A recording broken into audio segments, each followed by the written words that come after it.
दोस्तों, क्या ये दुनिया झूठी है? क्या हम सब एक इमेजिनेशन या सिमुलेशन में जी रहे हैं? जिस दुनिया में हम रह रहे हैं, क्या वो सिर्फ एक अवास्तविक वीडियो गेम के जैसा ही है? ये दुनिया देखने में जितनी खूबसूरत और आकर्षक लगती है, पूरे सोलर सिस्टम में सिर्फ हमारे ग्रह पर ही जीवन है।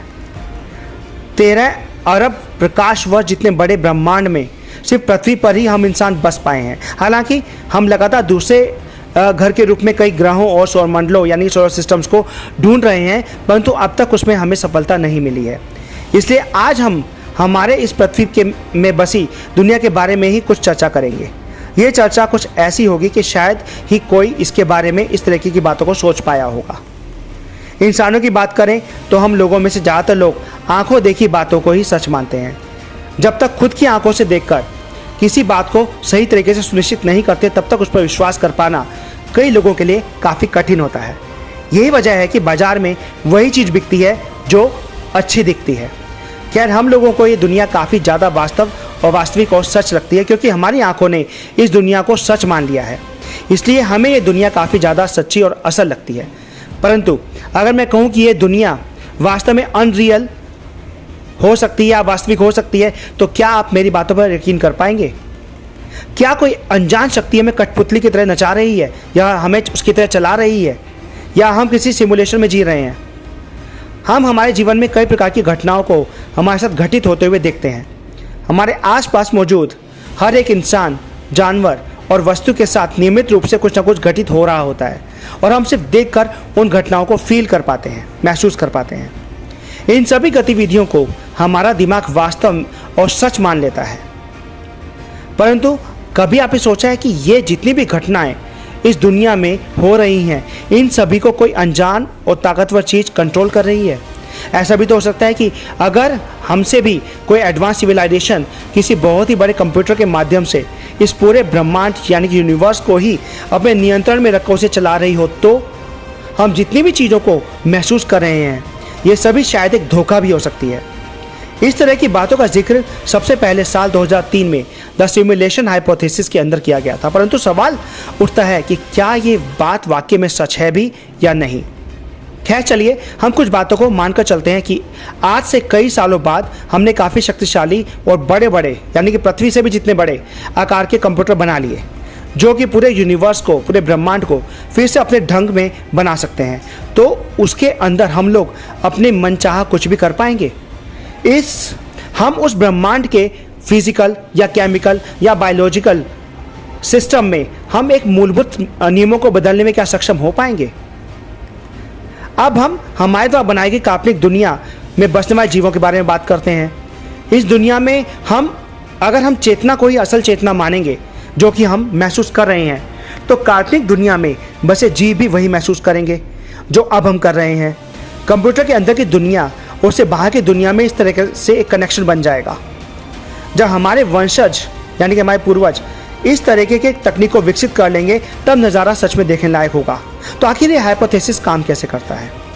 वीडियो गेम जिस तरीके से काफ़ी सारे आर्टिफिशियल कैरेक्टर्स को आप देख सकते हैं, आप देखते आए हैं, ठीक है उसी हिसाब से काल्पनिक दुनिया में भी अनगिनत जीवों का अराइवल आपको देखने को मिलेगा, उनकी वास्तविकता आपको देखने में मिलेगी।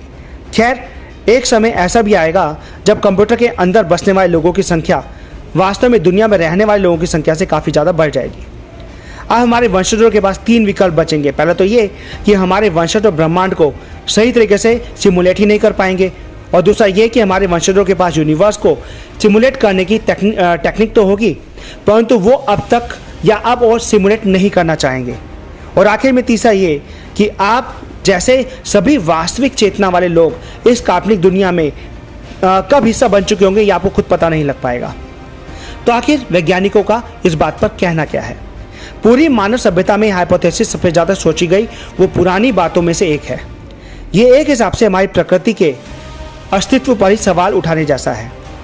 सदियों से वैज्ञानिकों के मन में ये सवाल आता रहा है कि हम वास्तव में जिस दुनिया में बस रहे हैं, वो हकीकत में है भी या नहीं। ये तो सिर्फ किसी भी सपने में आने वाली एक कल्पना मात्र है।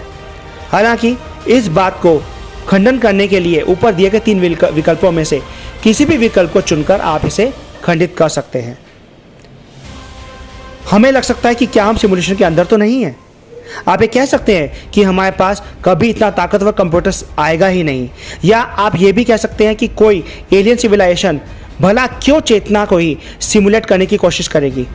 इस तरीके से आप इस हाइपोथेसिस के विरुद्ध कई बातों को रख सकते हैं, परंतु असल बात क्या है ये शायद ही हमें कभी पता चल पाएगा।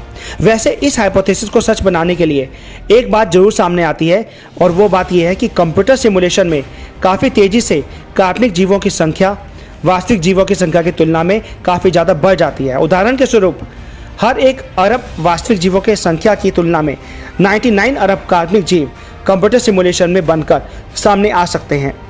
इसलिए 99% पॉसिबिलिटी है कि आप भी अनरियल या वास्तविक ही हों। परंतु अनरियलिस्टिक वर्ल्ड के अंदर रहने की बातों को कुछ वैज्ञानिकों ने खंडन करके कहा है कि ये बातें पॉसिबल ही नहीं है, क्योंकि इंसानों ने ही सबसे पहले कंप्यूटर को बनाया है, और अगर हमारे वंशज बहुत ही विकसित कंप्यूटर बना भी लेते हैं तब भी हमें उसके बारे में जरूर ही पता लग जाता, और इसी हिसाब से किसी कंप्यूटर के अंदर रहने की बात को संभव ही नहीं माना जा सकता।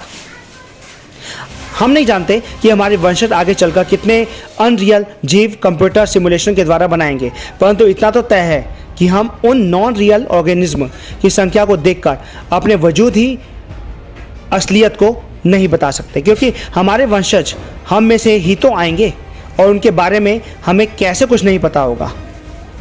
ये सारी बातें काफ़ी ज़्यादा सोचने वाली हैं, और इसे आप जितना सोचेंगे आप उतना ही उलझते पाएंगे। इसके अलावा उनके आर्टिफिशियल यूनिवर्स बनाने की प्रतिभा के आधार पर हम ये भी नहीं कह सकते कि हम 100% किसी सिमुलेशन के अंदर नहीं हैं।